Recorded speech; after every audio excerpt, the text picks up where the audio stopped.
Okay, so now we are going to discuss intercostal nerves. 12 intercostal spaces हैं हमारे पास, क्योंकि 12 ribs हैं और उनके दरमियान की स्पेस को इंटरकोस्टल स्पेस कहते हैं। नर्व्स दो तरह की होती हैं। अब यहाँ पे एक टिपिकल नर्व्स होती हैं, एक एटिपिकल नर्व्स होती हैं। T3 वर्टिब्रा से लेकर T6 वर्टिब्रा, वहाँ से जो नर्व्स निकल रही हैं उनको कहते हैं टिपिकल नर्व्स। और उनको टिपिकल क्यों कहते हैं?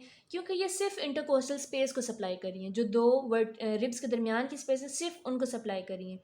लेकिन जो T1 T2 फिर T7 टू T12 से जो हमारे पास निकल रही हैं नर्व्स, उनको एटिपिकल नर्व्स कहते हैं। क्यों? क्योंकि वो इंटरकोस्टल स्पेस के अलावा कुछ और चीज़ों को भी सप्लाई कर रही हैं।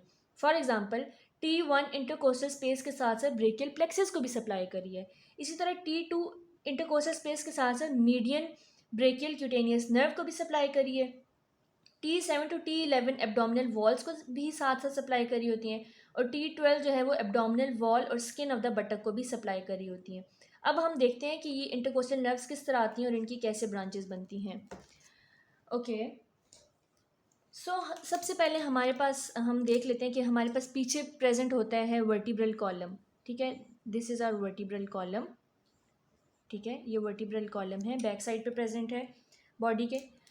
आगे जो है वो हमारे पास स्टर्नम है। ठीक है, और स्टर्नम के अंदर से रिब्स निकल रही हैं, rib number 1 and rib number 2।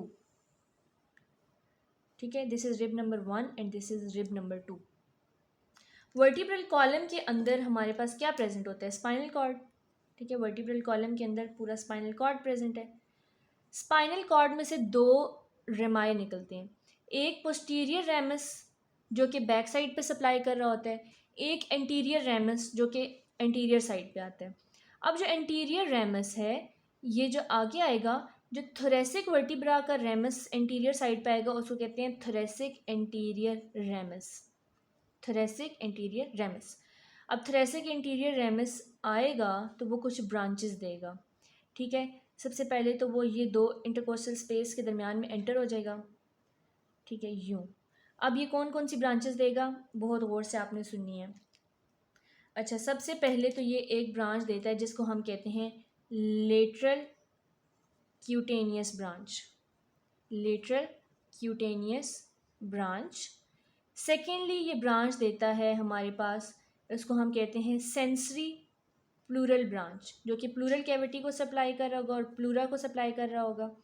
Third पे ये देता है पेरीओस्टियल ब्रांच, जो कि रिब्स को सप्लाई कर रहा होता है। रिब के अंदर जो पेरीओस्टियम होता है उसको सप्लाई कर रहा होता है, पेरीओस्टियल ब्रांच। उसके बाद हमारे पास निकलती है यहाँ पे muscular branch. Muscular branch intercostal muscles को सप्लाई करी होती है और वो हमें पता है कौन से होते हैं, external intercostal, internal intercostal, inner most intercostal, ये हम डिस्कस कर चुके हैं। ठीक है, उसके बाद हमारे पास यहाँ पे आगे निकलती है पांचवी ब्रांच जिसको हम कहते हैं एंटीरियर क्यूटेनियस ब्रांच। ये हमारे पास 5 ब्रांचेस थी थोरेसिक एंटीरियर रेमाए की। मैं रिवाइज करवा देती हूँ। Lateral cutaneous branch, sensory pleural branch, periosteal branch, फिर हमारे पास मस्कुलर ब्रांच और anterior cutaneous branch. So that's it. Okay, so now we are going to discuss the lymphatic drainage of intercostal space. Lymphatic drainage of intercostal space. अच्छा, मैं ये थोड़ा diagram के through आपको समझाती हूँ। Let's suppose this is a human. ये इंसान है, लेकिन इंसान की ना लेटरल साइड दिखाई गई है। ये इसका आगे एब्डोमेन है और बैक साइड पे इसकी ये बैक है। ठीक है, और ये नीचे इसकी एक टांग है और एक टांग इसकी दूसरी तरफ पे प्रेजेंट है। ठीक है, ये इसके यहाँ पे बाल भी हम बना देते हैं। ये इसकी एब्डोमिनल साइड है, ये इसकी बैक साइड है। अब हमारे पास जो लिम्फेटिक ड्रेनेज होती है, थोरेसिक रीजन ये है हमारे पास। इसकी लिम्फेटिक ड्रेनेज किस तरह होगी कि हमारे जो इंसान का पोस्टीरियर पार्ट है जो कि बैकबोन वाली साइड पे, वहाँ पे 2 लिम्फ नोड्स प्रेजेंट हैं, 2 ग्रुप ऑफ लिम्फ नोड्स, और 4 ग्रुप ऑफ लिम्फ नोड्स इसकी एंटीरियर साइड पे प्रेजेंट हैं। ठीक है, और यहाँ पे हमारे पास डायफ्राम होता है जैसे हमें पता है, तो एक लिम्फ नोड उस डायफ्राम के ऊपर प्रेजेंट है। सो 2 हमारे पास पोस्टीरियर पे हैं, 4 हमारे पास एंटीरियर पे हैं और एक हमारे पास डायाफ्रेगमेटिक एरिया पे प्रेजेंट है। अब हम इसको इन डिटेल स्टडी करते हैं। हमने डिस्कस कर लिया कि एंटीरियर भी पार्ट होता है एक हमारा, और एक हमारा पोस्टीरियर पार्ट भी होता है। अभी जो पोस्टीरियर दो है ना, इनको हम स्टडी कर लेते हैं पहले, क्योंकि ये ईजी हैं। पोस्टीरियर जो दो हैं उनमें से एक जो है उसको हम कहते हैं इंटरकोस्टल लिम्फ नोड, जो कि ऊपर वाला है। इंटरकोस्टल लिम्फ नोड, ये जो ऊपर वाला था।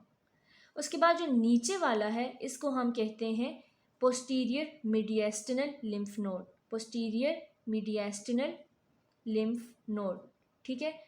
जो इंटीरियर जो इंटरनल लिम्फ नोड है, सॉरी इंटरकोस्टल लिम्फ नोड है, ये सारा जो पोस्टीरियर इंटरकोस्टल स्पेस का लिम्फ है ना, उसको इकट्ठा करके लाता है और आके थोरेसिक डक्ट में ड्रेन कर देता है। थोरेसिक डक्ट में ड्रेन कर देता है। जो हमारे पास पोस्टीरियर मीडिएस्टिनल मोड लिम्फ नोड है, जो कि नीचे वाली साइड पे प्रेजेंट है, ये कहाँ से लिम्फ लेके आ रहा होता है? इसोफेगस में से, पेरिकार्डियम में से और डायाफ्राम में से। तो हम इसको ओपीडी भी कह सकते हैं, जो कि जैसे हॉस्पिटल की ओपीडी होती है। इन तीनों जगह से पोस्टीरियरली ये लेके आ रहा होता है और ये ड्रेन कर देता है थोरेसिक डक्ट के अंदर। इसमें कोई डिफ़िकल्ट चीज़ नहीं थी। अब हम आ जाते हैं इंटीरियर सप्लाई पे। इंटीरियर सप्लाई किस तरह होती है? लेट सपोज ये हमारा ट्रेकिया है और ट्रेकिया आगे आके ये ब्रोंकाई में डिवाइड हो गया, ठीक है। अब इधर क्या क्या लिम्फ नोड्स प्रेजेंट है? ट्रेकिया के पास इधर एक लिम्फ नोड्स का ग्रुप प्रेजेंट होता है, उसको हम कहते हैं पैरा ट्रेकियल लिम्फ नोड्स, ठीक है। Para tracheal lymph nodes. उसके बाद हमारे पास जब ट्रेकिया ब्रोंकाई में डिवाइड होता है तो यहाँ पे एक group of lymph node present होता है, उसको हम कहते हैं ट्रेकियो ब्रोंकियल लिम्फ नोड्स। समझ आ गई? ट्रेकियो ब्रोंकियल लिम्फ नोड्स। उसके बाद अब यहाँ पे ट्रेकिया है ना, ट्रेकिया के आगे आगे इस तरह स्टर्नम भी प्रेजेंट होता है, ठीक है। तो उस स्टर्नम के साइड्स पे यूं फॉर एग्जांपल स्टर्नम पड़ी हुई है, ठीक है। स्टर्नम के इधर कुछ लिम्फ नोड्स प्रेजेंट होते हैं, तो मैं उसको इधर ड्रॉ करूँगी, जिसको हम कहते हैं पैरास्टर्नल लिम्फ नोड्स। ये एक ग्रुप है लिम्फ नोड्स का, जिसको हम क्या कहते हैं? Parasternal lymph nodes. अच्छा, उसके बाद अब यहाँ पे डायाफ्राम प्रेजेंट होता है हमारा, जो कि मैंने इधर यूँ दिखाया था, ये डायाफ्राम में दिखाया था। तो इसी तरह जो डायाफ्राम के ऊपर लिम्फ नोड्स प्रेजेंट होते हैं, इसको कहते हैं डायाफ्रेगमेटिक लिम्फ नोड्स। डायाफ्रेगमेटिक लिम्फ नोड्स, ठीक है। और यहाँ पे हमारे पास ब्रेकियोसिफेलिक लिम्फ नोड्स भी होते हैं, ब्रेकियोसिफेलिक लिम्फ नोड्स। अच्छा, अब यहाँ पे एक लंग प्रेजेंट होगा, ठीक है, और यहाँ पे एक लंग प्रेजेंट होगा। ये दो लंग्स पड़े हुए हैं, लेट सपोज। इन दोनों लंग्स की जो दरमियान वाली स्पेस है, ये स्पेस, इसको हम कहते हैं मीडिएस्टिनल स्पेस। तो यहाँ पे सबसे ऊपर एक बड़ा सा लिम्फ वेसल गुजरी होती है, जिसको हम कहते हैं ब्रोंकियो मीडिएस्टिनल लिम्फ नोड्स, जिनको हम कहते हैं सबसे बड़े लिम्फ नोड्स जो यहाँ पे प्रेजेंट होते हैं, ठीक है। तो अब मैं उसको इधर थोड़ा साइड पे करके ड्रॉ करती हूँ। ये सबसे बड़े लिम्फ नोड्स हैं, जिनको हम कहते हैं ब्रोंको मीडिएस्टिनल। मीडिएस्टिनम में वो प्रेजेंट होते हैं, जो दो लंग्स के दरमियान की स्पेस होती है। तो ये ब्रोंकियो मीडिएस्टिनल लिम्फ नोड्स हैं। अब आ क्या रहा होता है, जो पैराट्रेकियल लिम्फ नोड्स, पहले मैं बता देती हूँ कहाँ से, जितना भी हमारा ट्रेकिया का अराउंड का एरिया है वहाँ से सप्लाई इकट्ठा कर रहा होता है। ट्रेकियो ब्रोंकियल जो है वो हार्ट और लंग्स से, HL याद रख लें। उसके बाद ब्रेकियोसेफेलिक जो है वो हमारे पास कहाँ से ला रहा होता है? HTTP से, याद रख लें। HTTP मतलब heart, thorax, thymus, pericardium. Heart, thorax, thymus, pericardium. Parasternal जो है ना, ये बहुत इंपॉर्टेंट होते हैं, क्योंकि ये ब्रेस्ट का एरिया होता है, तो ब्रेस्ट कैंसर में ये इन्वॉल्व होते हैं, ठीक है। और उसके बाद डायाफ्रेगमेटिक, डायाफ्राम और उसके अराउंड का जो रीजन होता है, वहाँ से सारा लिम्फ इकट्ठा करके लेके आ रहे होते हैं। अच्छा, one of the important thing जो हमने डिस्कस करनी है कि ये लिम्फ ट्रेवल किस तरह कर रहा होता है। डायाफ्रेगमेटिक लिम्फ नोड्स जो हैं वो अपनी सिक्रेशन जाके पोर करके आते हैं पैरास्टर्नल लिम्फ नोड्स के अंदर, ठीक है। पैरास्टर्नल लिम्फ नोड्स जाके अपनी सिक्रेशन किसको दे देते हैं? ब्रोंको मीडिएस्टिनल लिम्फ नोड्स को, ठीक है। ये बात समझ आ गई। उसके बाद जो ब्रेकियोसेफेलिक लिम्फ नोड्स हैं, ये अपनी सिक्रेशन दे देते हैं ट्रेकियो ब्रोंकियल लिम्फ नोड्स को, और ट्रेकियो ब्रोंकियल लिम्फ नोड्स दे देते हैं ब्रोंकियो मीडिएस्टिनल लिम्फ नोड्स को। उसके बाद जो पैराट्रेकियल है वो भी जाके दे देता है ब्रोंको मीडिएस्टिनल लिम्फ नोड्स को। ब्रोंकियो मीडिएस्टिनल लिम्फ नोड्स ने सारा लिम्फ इकट्ठा करके जाके पोर कर देता है राइट लिम्फेटिक डक्ट के अंदर, ठीक है। क्योंकि ये राइट साइड का सारा ये सारा इकट्ठा करके राइट साइड को दे रहा होता है, तो राइट लिम्फेटिक डक्ट, और राइट लिम्फेटिक डक्ट जाके सबसे बड़ी लिम्फ की जो हमारे पास डक्ट है जिसको हम कहते हैं थोरेसिक डक्ट, वो उसके अंदर पोर कर देता है। जिस तरह हमारे पास जिस तरह हमारे पास ब्लड में ना सबसे बड़ी जो ब्लड वेसल है वो एयोर्टा है, उसी तरह जो हमारे पास वेन्स में आ रहे हो आओ तो वेन्स में सबसे बड़ी superior vena cava, inferior vena cava, जिस तरह ये बड़ी चीज़ें हैं ना, इसी तरह लिम्फेटिक्स की सबसे बड़ी वेसल थोरेसिक डक्ट है। तो ये सारा राइट लिम्फेटिक डक्ट जो है वो आके थोरेसिक डक्ट में सप्लाई कर देता है, और थोरेसिक डक्ट जो है वो आगे इस लिम्फ को कैरी करके वेन्स में जाके अगला सारा प्रोसीजर कंप्लीट कर देता है। So that was the lymphatic drainage of intercostal space.